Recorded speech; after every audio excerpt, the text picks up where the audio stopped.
हरे कृष्णा। आज के श्रीमद् भागवत कक्षा में आप सभी का स्वागत है। हम श्रीमद् भागवत के तृतीय स्कंद के 17वें अध्याय पर कल चर्चा किए, जहां पे हम देखते हैं हिरण्याक्ष और हिरण्यकशिपु के जन्म की बात है और उस समय क्या क्या हुआ। सो कल जो हमने देखा उसे हम just what we all heard yesterday. सो श्लोक क्रमांक 1 से 15 तक दिखाते हैं कि किस प्रकार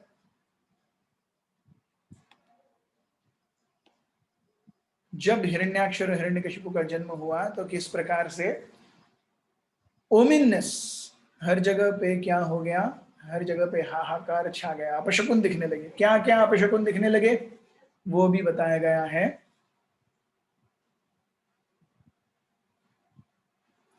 100 वर्षों तक दिति ने अपने गर्भ को अपने बीच में ही धारण करके रखा और जब उनके जन्म की बात आई तो अलग अलग जो अपशकुन दिख रहे हैं उनके बारे में वर्णन आया है। तो 4 to 14 10 श्लोक भागवत के वर्णन करते हैं कि what all things happened when Diti gave birth to the twins। तो उनको देख करके ब्रह्मा जी और चतुष्कुमार, क्योंकि ये दोनों जानते हैं क्या हो रहा है, इसीलिए वो घबराए हुए नहीं है। हम देखते हैं जब भी व्यक्ति आंतरिक रूप से भी, जब भी कोई अगर विचलित भी होगा, even when somebody is disturb, वो जब तक जानेगा नहीं कि ये क्यों हो रहा है, ये कैसे हो रहा है, तब तक वो बहुत ज्यादा व्यथित रहेगा। लेकिन जब वो देखता है, इट इज एग्जैक्टली लाइक एक व्यक्ति समुद्र में लहरों के ऊपर और लहरें बहुत जोर से आ रही हैं तो वो ऊपर नीचे हो रहा है, दूसरा व्यक्ति किनारे पर है, वो भीगा ही नहीं है। तो एक व्यक्ति लहरों को और पानी को एक्सपीरियंस कर रहा है और एक व्यक्ति उसी चीज को दूर से देख रहा है, उसको पानी का स्पर्श तक नहीं है। उसी प्रकार से जो व्यक्ति इंद्रिय और मन के स्तर पर कार्य करता है, he is like a person who is swimming on the waves. वो ऊपर जाएगा, नीचे जाएगा, वो नमकीन पानी पिएगा, उसके पेट में पानी जाएगा, ये सब होगा। दूसरा व्यक्ति जो अंदर प्रवेश ही नहीं किया, कितनी भी ऊंची लहर आए वो पास तक आएगी, जुश जुश जुश जुश करेगी और वो चली जाएगी, उसे स्पर्श नहीं करेगी। यही कंसेप्ट भगवान भगवत गीता में बताते हैं। अपूर्यमाणं अचला प्रतिष्ठं समुद्रमाप य प्रविशन्ति सर्वत्कामाय प्रविशन्ति सर्वे सशांतिमाप्नोति न काम कामी।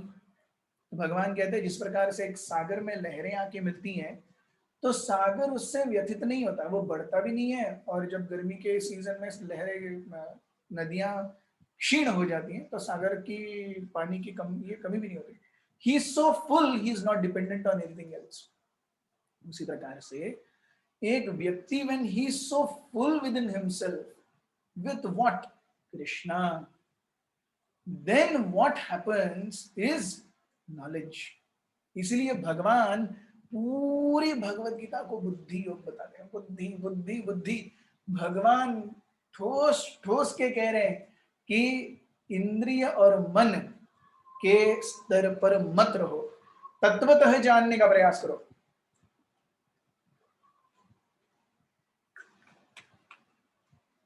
क्या हो रहा है?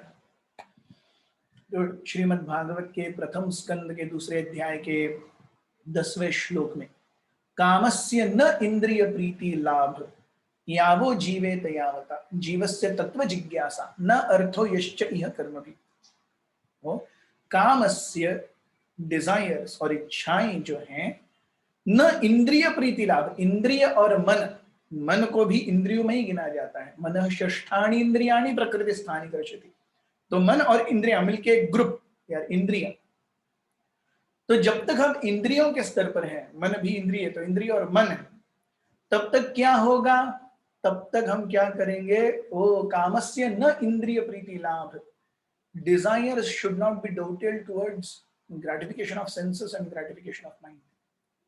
जीवस्य तत्व जिज्ञासा, जीव का एकमेव कार्य क्या है मनुष्य जन्म में, तत्व जिज्ञासा। अब मनुष्य जन्म मिला है, अब क्या करना चाहिए, न अर्थ यश्च इह कर्म भी, आप कुछ भी और कर लीजिए उसका कोई अर्थ नहीं है। There is absolutely no meaning whatever we do else other than तत्व जिज्ञासा। सेम वेदांत सूत्र फर्स्ट अपरिज्म, अथा तो ब्रह्म जिज्ञासा। अब मनुष्य जन्म मिला है, ब्रह्म जिज्ञासा। Leave up sensual platform, give up mental platform, see everything from as if you are seeing from what do you say, shore. Don't get tossed up in waves. मन और इंद्रियां ये हमें ऊपर नीचे लेके ही जाते रहेंगे, इसका कोई अंत नहीं है। इसलिए हम देखते हैं हिरण्याक्ष और हिरण्यकशिपु के साथ में जो भी पूरे ब्रह्मांड में हो रहा है, ब्रह्मा जी और चतुष्कुमार ये तो जानते हैं क्या हो रहा है, they are not affected. Everyone else who does not know what is going on is affected. तो उनके शरीर कैसे हैं, महाभयंकर शरीर हैं, जैसे बड़े बड़े दो क्या हो माउंटेन्स, पहाड़ों के जैसे। सो कश्यप मुनि ने नाम दिया हिरण्याक्ष और हिरण्यकशिपु, और हिरण्यकशिपु ने तीनों लोगों पर अपना स्वामित्व प्रभुत्व जताया। हिरण्याक्ष जो है वो हर जगह पे जा करके हर किसी को अपने साथ युद्ध करने के लिए ललकार रहा है, और ललकारने के साथ में क्या कर रहा है, उसके मन में इच्छा है कि मैं अपने भाई को संतुष्ट करूं। So here also we see the sense of bodily concept. एक भक्त भगवान को प्रसन्न करना चाहता है, और एक साधारण व्यक्ति demoniac mentality means to lord it over the material nature. Whatever I survey is mine. ये मानसिकता क्या करती है व्यक्ति को, ओ I am the body and everything that belongs to the body is mine. No. जीवस्य तत्व जिज्ञासा न अर्थो यश्च ह्य कर्म भी, आपको जो भी कर लीजिए it has zero value unless and until there is तत्व जिज्ञासा। तो क्या किया हिरण्याक्ष ने, हिरण्याक्ष ने हर जगह पे जाके सभी तीनों लोगों को पूरी तरह से कंट्रोल किया, और देखा कि कौन है हमारे साथ जो युद्ध कर सकता है। कोई नहीं मिला युद्ध करने के लिए, तो वो समुद्र में चले गए, वरुण देव की राजधानी विभावरी पर जाके उन्होंने वरुण देव को, he started to mock Varun देव की मजाक उड़ा रहे हैं, अरे क्या है, चलो आपके जैसा महान कोई नहीं है, थोड़ा मुझे वीर्य रस का आस्वादन करना है। वरुण जी बोलते हैं, अरे मूर्ख, तेरे जैसे 56 आकर के गए, क्यों यहाँ इतना बवाल कर रहा है, जा और विष्णु को ढूंढ, जब विष्णु मिलेंगे उनके सामने तो रुक ही नहीं पाएगा, तो खत्म हो जाएगा। सो हम देखते हैं यहां से अब शुरुआत होती है आज के अध्याय की। श्लोक क्रमांक चैप्टर 18। यस, सो क्या हम देखेंगे यहाँ पे कंटेंट्स, श्लोक क्रमांक 2 से 8 तक हिरण्याक्ष जो है वराहदेव का भर्त्सना करता है। श्लोक क्रमांक 9 से 12 तक वराहदेव हिरण्याक्ष को बड़ी अच्छी खरी खोटी सुनाते हैं, खोटी नहीं उनकी खरी होती है। श्लोक क्रमांक 13 से 20 वराह और हिरण्याक्ष का युद्ध, और 20 से 28 Brahma ji requests lord to kill Hiranyaksha. Brahma ji कहते हैं अरे बहुत हो गया, अब इसके साथ में खेलना, आंख मिचोली बंद कर दीजिए, उसे मार दीजिए। हम देखते हैं श्लोक क्रमांक 1। मैत्रेय उवाच तदेव माकर्ण्य Jalesh भाषितं महामनस्ताद्विगणय्य दुर्मदः हरेर्विदित्वा गतिमङ्गनारदात् रसातलं निर्विशेषे त्वरान्वितः. Maitreya continued, the proud and falsely glorious Daitya paid little heed to the words of Varuna. O dear Vidura, he learned from Narad the whereabouts of the Supreme Personality of Godhead and hurriedly betook himself to the depths of the ocean. तो जैसे ही उन्हें उकसाया गया, हिरण्याक्ष जो है तुरंत उद्वेगित हो गए। कहाँ है वो वराहदेव, उनसे मिलते हैं। तो वराहदेव को ढूंढने के लिए वो गर्भोदक सागर में छलांग लगाते हैं। तो प्रभुपाद जी कहते हैं, materialist warmongers are not even afraid to fight with their mightiest enemy, the personality of Godhead. The demon was very encouraged to learn from Varuna that there was some fighter who could actually combat him. शक्ति का ये एक बहुत बड़ा गड़बड़ है, जब शक्ति आ जाती है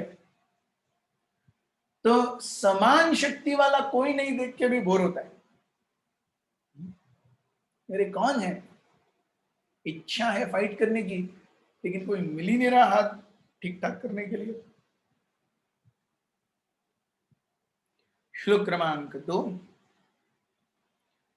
ददर्श तत्राभिजितं धराधरं प्रोन्नीयमानावनिमग्रदृष्ट्या मुष्णन्तमक्ष्णास्वरुचोरुणश्रिया जहास चाहो वनगोचरो मृदः। He saw there the all-powerful personality of Godhead in his boar incarnation, bearing the earth upwards on the ends of his tusks and robbing him of his splendor with his reddish eyes. The demon laughed, "Oh, an amphibious beast!" तो जब हिरण्याक्ष गर्भोदक सागर में चले गए, उन्होंने देखा कि भगवान जो हैं वो भूमि देवी को अपने दो आगे के दांतों पर पकड़ करके ला रहे हैं, और वो देखकर बोल रहे, ये देखो एम्फीबियस। एम्फीबियस अर्थात जो धरती पर भी रह सकते हैं और जो पानी के अंदर भी रह सकते हैं। एम्फीबियस बीस्ट, ये देखो जानवर कैसा है, जो धरती के ऊपर भी रह सकता है, धरती के नीचे भी रह सकता है।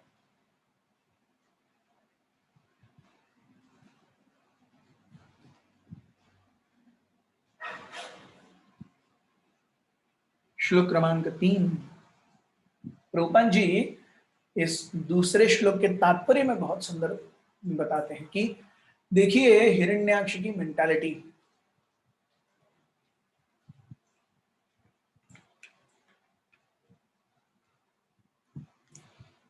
भगवान उसे सामने दिख रहे हैं, फिर भी वो भगवान के अस्तित्व को मानने के लिए, भगवान को शरण जाने के लिए तैयार नहीं है।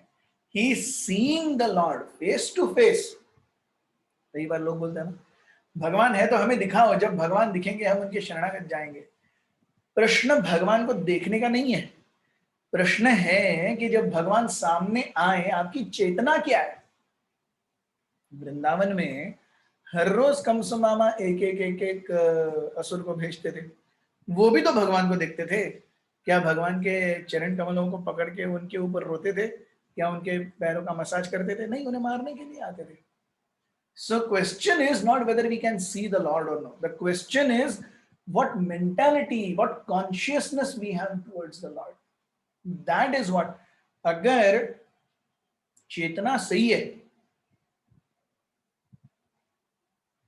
तो भगवान सामने न होते हुए भी दिखेंगे, और अगर चेतना सही नहीं है तो भगवान सामने होते हुए भी नहीं दिखेंगे। Yes. And that is what is exactly happening with Hiranyaksha. श्लोक क्रमांक 3। आहैनमह्येज्ञमहिं विमुञ्चनो रसौकसां विश्वसृजेयमर्पिता न स्वस्ति यास्य सनया ममीक्षतः सुराधमासादितसूकराकृते।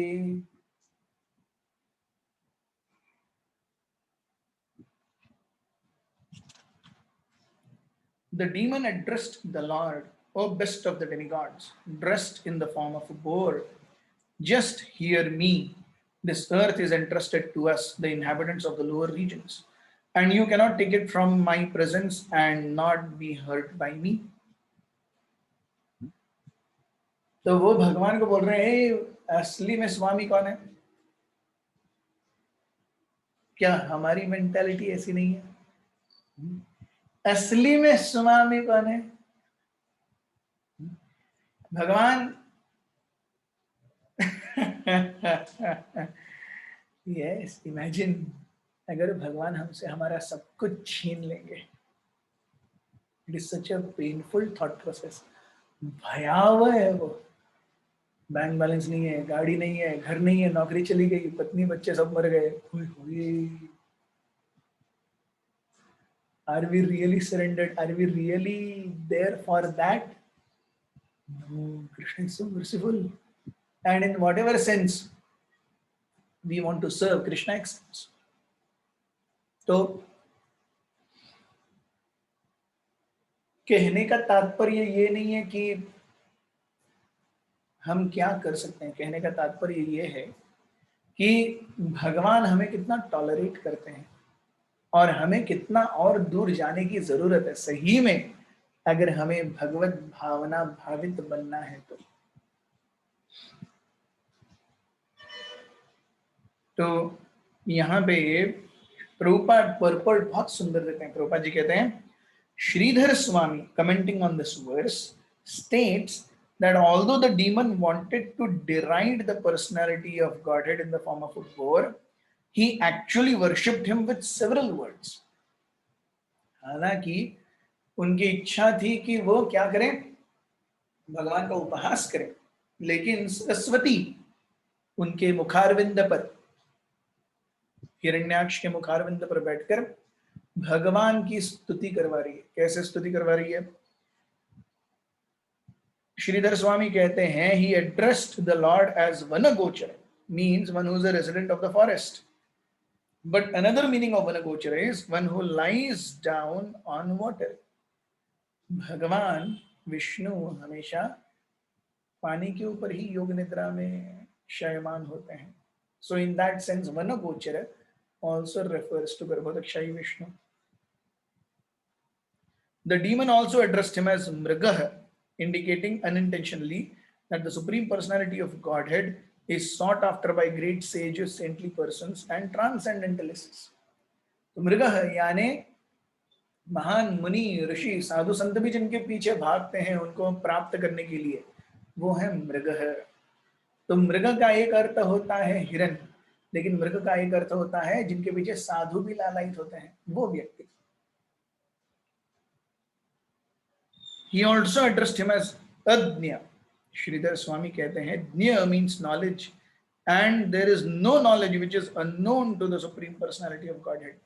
So Adnya यानी एक अर्थ होता है बेवकूफ, और दूसरा अज्ञ यानी एक ऐसा व्यक्ति जिसके पास से कोई भी ज्ञान छुपा नहीं है. There is nothing that he does not know. ये है अज्ञ का दूसरा अर्थ. The demon addressed him as Suradhama. Sura means demigods. Adhama means the Lord of all there is. तो अरे सुराधम मीन्स अरे देवताओं में सबसे नीच, लेकिन सुरा अर्थात देवता, अधम अर्थात स्वामी. तो सुराधम अर्थात देवताओं के स्वामी. यस. और वो कहते हैं कि when the demon used the phrase in my presence, the implied meaning was in spite of my presence you are completely able to take away the earth. Nasvasti yasyasi. Unless you kindly take this earth from our custody, there can be no good fortune for us. We see how जो भी भगवान की सेवा में आएगा वो absolute है, बाहर किसी भी रूप में आ रहा हो. Anything in Krishna service is absolute.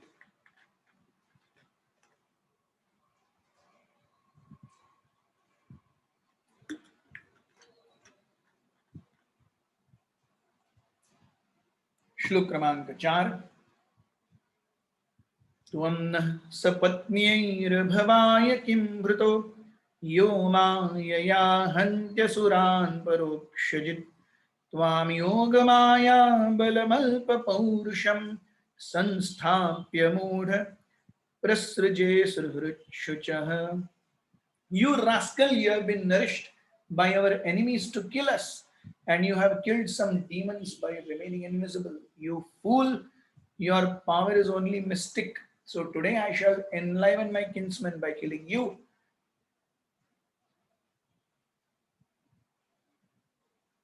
Hiranyaksha कहते हैं, अरे आपने छल से कितने सारे असुरों को मारा है, अब मैं ये होने नहीं दूंगा, तुम्हारा छलावा मैं आज खत्म करूंगा, और अपने जो दिवंगत असुर हैं उन्हें मैं बहुत आनंद दूंगा.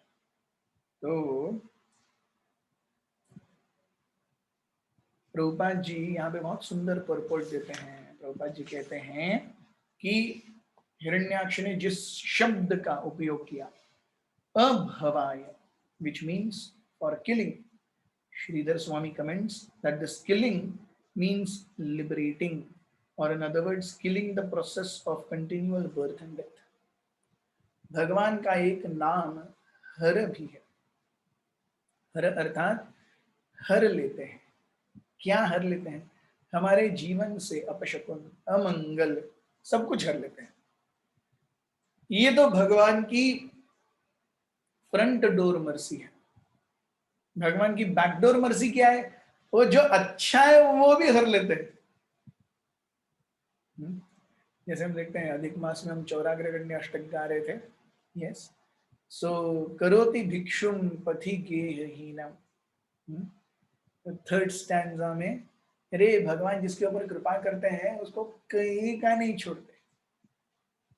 उसका धन ले लेते हैं और उसको रास्ते का भिखारी बना देते हैं. फिर भी लोग भगवान के पीछे पागल हैं, है कि नहीं? So this is real mercy. यस्याहम अनुगृह्णामि हरिष्येत धनम शनैः.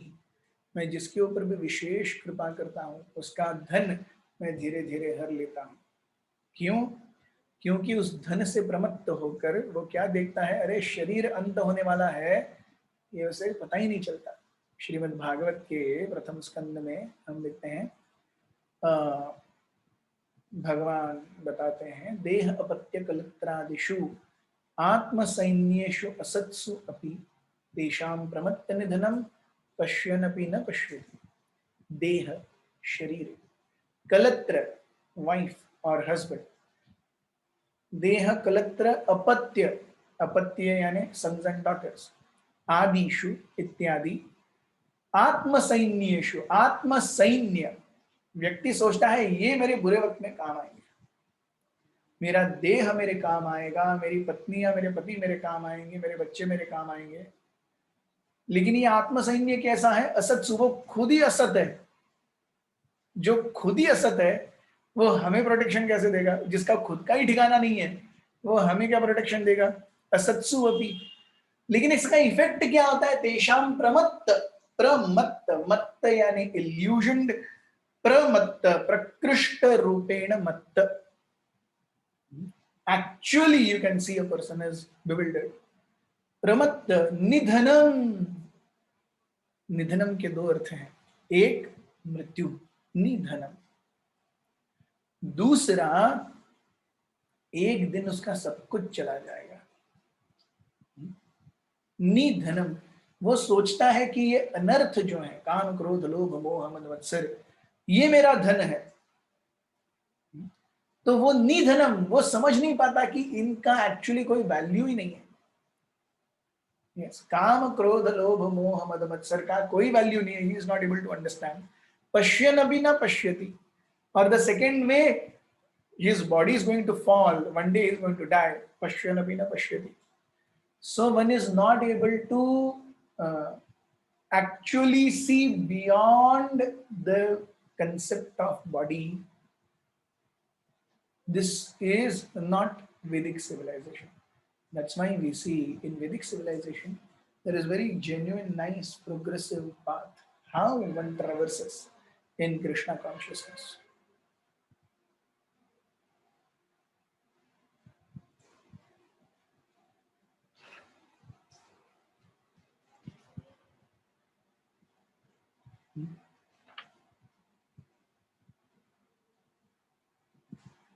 श्लोक क्रमांक 5।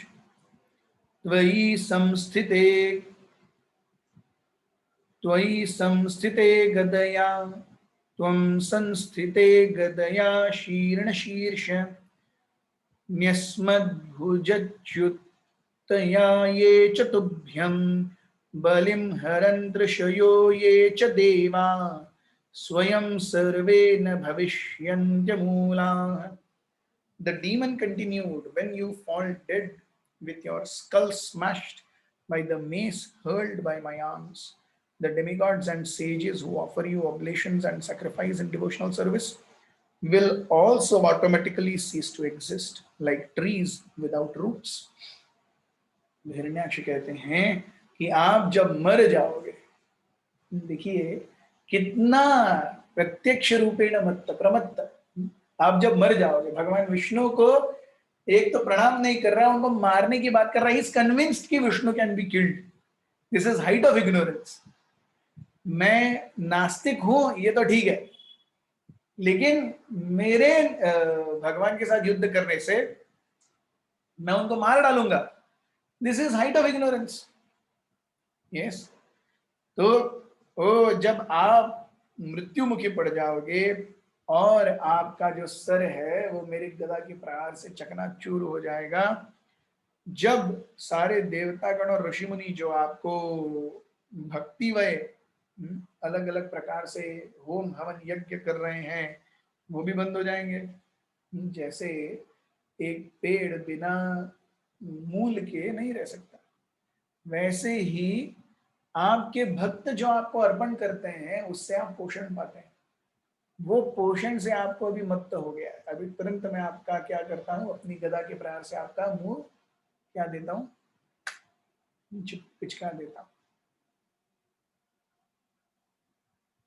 श्लोक क्रमांक 6। सदुद्यमानोर्दुरुक्ततो मरे दृष्टांग्रगांगामुपलक्ष्य भीताम् तोदमृशन्निरगादमुम्बध्यात् ग्राहाहत सकरेणुर्यथेमः।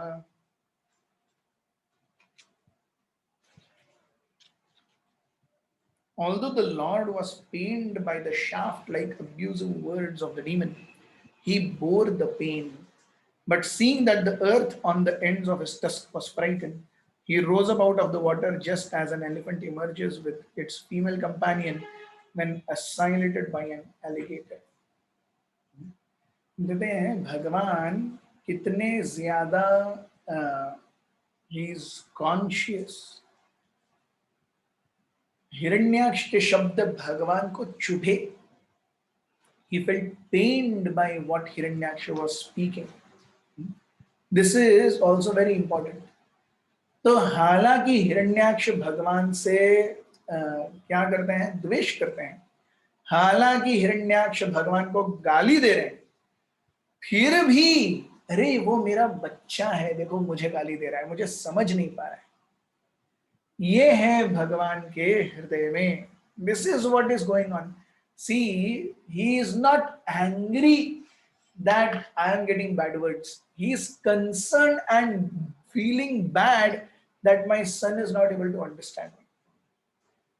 Naturally. तो देखिए पिता, कभी कभी बच्चे जब मस्ती करते हैं तो पिताजी उनको डांटेंगे, लेकिन वो डांट यानी उनका हमसे कोई जिंदगी और मौत की दुश्मनी का नाता ऐसा नहीं है। वो बस हमें सुधारना चाहते हैं, इसलिए सुधार के लिए कुछ ना कुछ तो वो कर रहे हैं।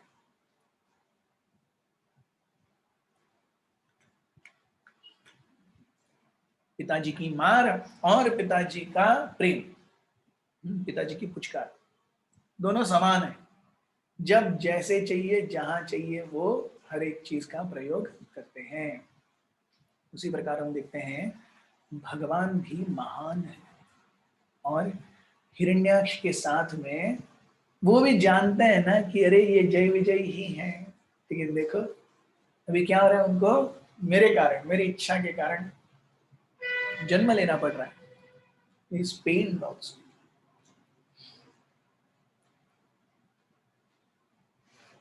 श्लोक क्रमांक 7।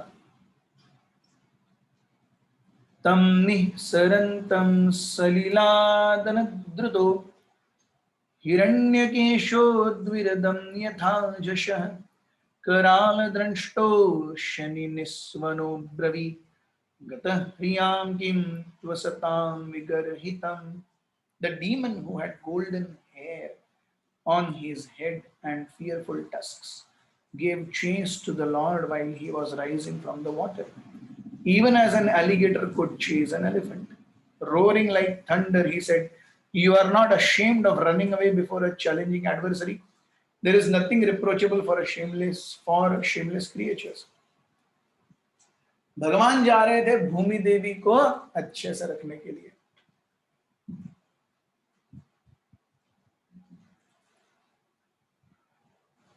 हिरण्याक्ष सोच रहा है कि अरे ये देखो मेरे डर से पहले ही भाग रहे, अरे ये देखो क्या हो रहा है? आप मेरे डर से भाग रहे हो, ऐसे कैसे चलेगा? Does this look good?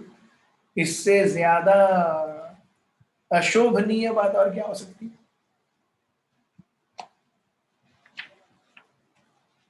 श्लोक क्रमांक 8।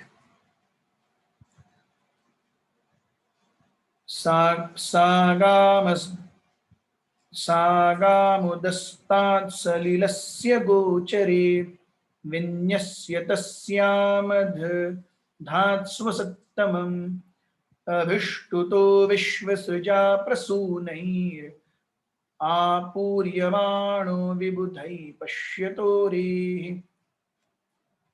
The Lord placed the earth within his sight on the surface of water and transferred to her his own energy in the form of the ability to float on the water. While the enemy stood looking on, Brahma, the creator of the universe, extolled the Lord, and the other demigods rained flowers on him. तो भगवान ने क्या किया? भूमि को जल पर रख दिया। अब भूमि हवा में फ्लोट कर सकती है, लेकिन हमने देखा कि जब पानी का स्पर्श हुआ तो भूमि तो पानी के अंदर चली गई थी, वहीं से वराहदेव ने उन्हें निकाला है। तो भूमि पानी के अंदर चली गई, वराहदेव ने उन्हें बाहर निकाला है। वो फ्लोट कर सकती है हवा में, पानी के ऊपर नहीं, लेकिन भगवान के स्पर्श से क्या हुआ? भूमि जो है वो पानी के ऊपर भी फ्लोट करने लगी।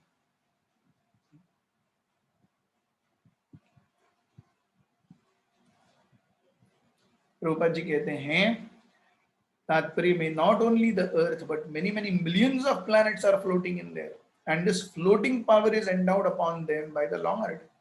There is no other possible explanation. The materialists can explain that the planets are floating by the law of gravitation, but the law of gravitation works under the control and direction of the Supreme Lord. That is the version of Bhagavad Gita. आप उसे नाम कुछ भी दे दो,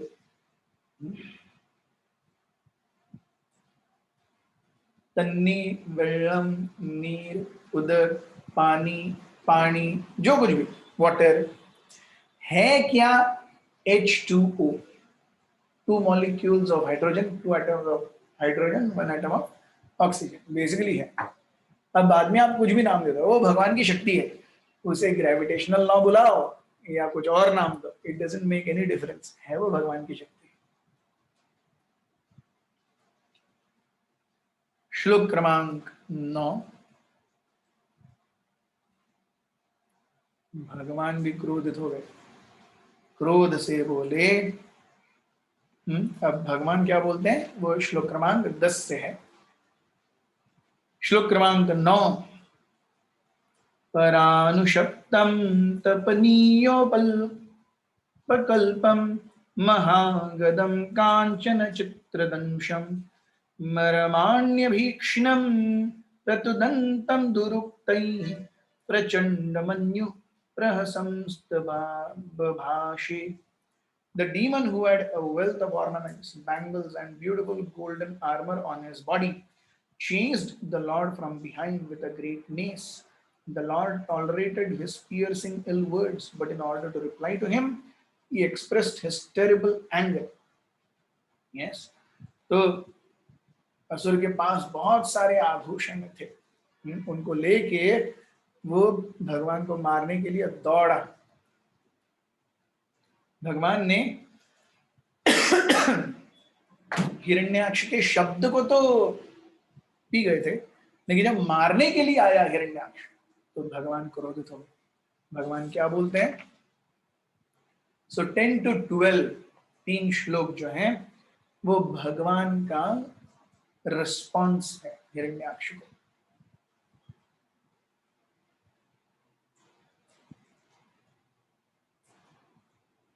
प्रभुपाद जी यहाँ पे तात्पर्य में श्लोक क्रमांक 9 के तात्पर्य में बहुत सुंदर बताते हैं। The Lord could have chastised the demon immediately while the demon was deriding the Lord with ill words, but the Lord tolerated him to please the demigods and show that they should not be afraid of demons while discharging their duties. Therefore, his toleration was displayed mainly to drive away the fears of the demigods, who should know that the Lord is always present to protect them.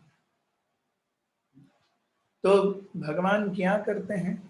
भगवान हिरण्याक्ष के वचनों को सहन कर लेते हैं। तो भगवान को भी सहन करना पड़ता है, भगवान को भी बुरा लगता है। ये भौतिक जगत ही ऐसा है। प्रभु रामचंद्र आए थे, क्या कुछ नहीं करना पड़ा उन्हें? पांडव थे महाभारत में, क्या कुछ नहीं भोगना पड़ा उन्हें? ये जीवन ऐसा ही है। Yes, it is very tough. It is really very tough. We do whatever. हम अपनी मटेरियल चीजों को एडजस्ट करने के लिए जो चाहिए कर लें, लेकिन ये शरीर हमें बराबर, इसीलिए देखिए ये कंसेप्ट बहुत अच्छा है। शरीर को देह कहा गया है। देह का अर्थ है देना। भवति भिक्षाम देहि, भिक्षा दो। हम भगवान से प्रार्थना करते हैं, धनम देहि, पुत्रम देहि, भार्या देहि, बंगला देहि, गाड़ी देहि, प्रमोशन देहि। देहि, दे दो, दे दो। तो हम प्रार्थना करते हैं देहि देहि, प्रकृति बोलती है ठीक है, आपको चाहिए था ना, देह ले लो। देह, अब क्या दूंगी मैं इस देह से? जन्म, मृत्यु, जरा, व्याधि और तीन क्लेश, अधिआत्मिक, अधिभौतिक और अधिदैविक। ले लो, चाहिए ना? आप बोल रहे हो ना देह, तो आपको चाहिए तो प्रकृति आपको देह देगी। और देह के साथ गिवन, देह टू गिव, क्या दे रही है? जन्म, मृत्यु, जरा, व्याधि और त्रिविधता। यही है देह। चाहे कितने भी बड़े अमीर व्यक्ति का हो, चाहे कितने भी गरीब व्यक्ति का हो, अगर फिजिकली कुछ प्रॉब्लम नहीं होगा तो मेंटली होगा ही होगा। अगर मेंटली कुछ नहीं होगा तो फिजिकली होगा। कहीं ना कहीं से तो क्या है, बेसिकली देखो, भौतिक संसार में आए हैं तो गन्ने की तरह वो दो, उसके बीच में से जाना ही है। तो गन्ना पहले पहले चला जाता है, उसका पूरा रस निकल जाता है। बाद में गन्ना जब दिखता है निकल गया, लेकिन वो जूस निकालने वाला क्या करता है? उसको डबल करता है और फिर जूस निकालता है। अब सोचो गन्ने को कितना दर्द हो रहा होगा। एक तो उसको तोड़ दिया और फिर अंदर से फिर और जूस निकलना बंद हो जाता है। उसके बाद में और क्वाड्रपल करता है और जूस निकालता है और निकलता है। गन्ना पूरा क्षत विक्षत हो जाता है और भी बाकी है। तो वो गन्ने वाला क्या करता है? अब वो जो चार हो गए हैं उसको वो मरोड़ता है, यस, और अंदर निकालता है। अब जब पूरा पूरा बाहर निकल गया, फेंक देता है कचरे में, जा। तो गन्ने को अपने ऊपर कितना गर्व था, देखो मैं तो कितना रसीला, मैं कितना सुंदर, मैं कितना मधुर, यस। लेकिन हुआ क्या? पिस गया। पहले अकेला पिसा, फिर टूट के पिसा, फिर क्वाड्रपल होके पिसा, फिर मरोड़ के। तो जब तक भौतिक भोग की एक एक बूंद की इच्छा नहीं जाएगी ना, प्रकृति हमें देह पर देह देती रहेगी। और ये देह अर्थात जन्म, मृत्यु, जरा, व्याधि, देह, अधिआत्मिक, अधिदैविक, अधिभौतिक, क्लेश, देह। सो देह, प्रकृति बोलती है चाहिए ना, ले लो, देही, देही.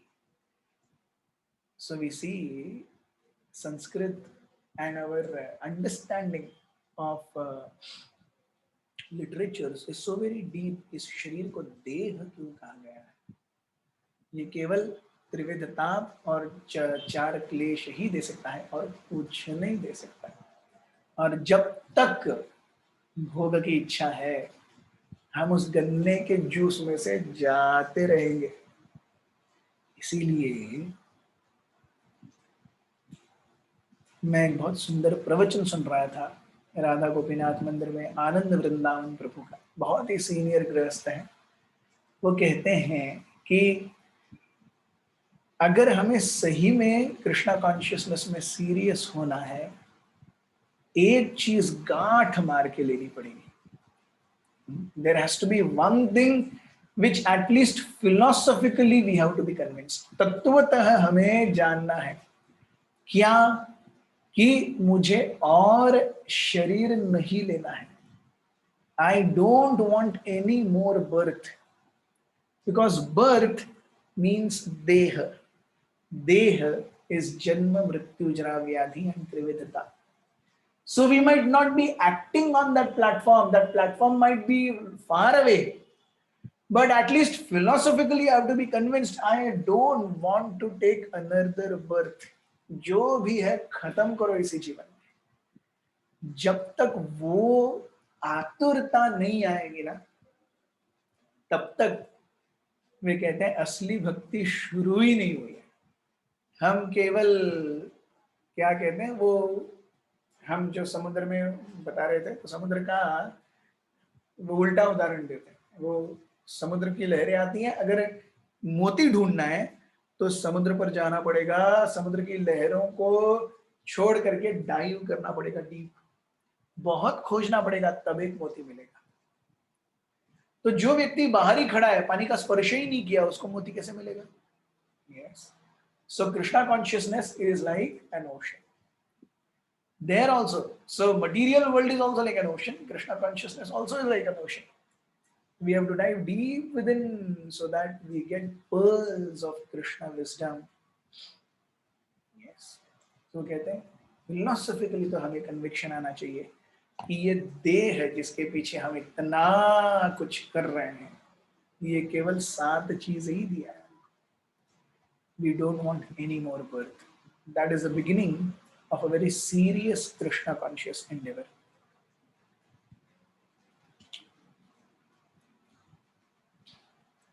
तो भगवान क्या कहते हैं हिरण्याक्ष से, ये हम कल से देखेंगे. आप सभी का हमारे साथ बने रहने के लिए बहुत बहुत धन्यवाद. ग्रंथराज श्रीमद् भागवत की जय, श्रील प्रभुपाद की जय. अपने आशीर्वाद दीजिए सभी कि मैं जो कुछ भी बोल रहा हूँ मैं अपने जीवन में वो कर पाऊँ. बोलना बहुत आसान है, करना अत्यंत मुश्किल है, लेकिन हम सभी एक ही मार्ग के पथिक हैं. कोई थोड़ा आगे है, कोई थोड़ा पीछे है, बात एक ही है, दूर तक चलते जाना है. हरे कृष्ण.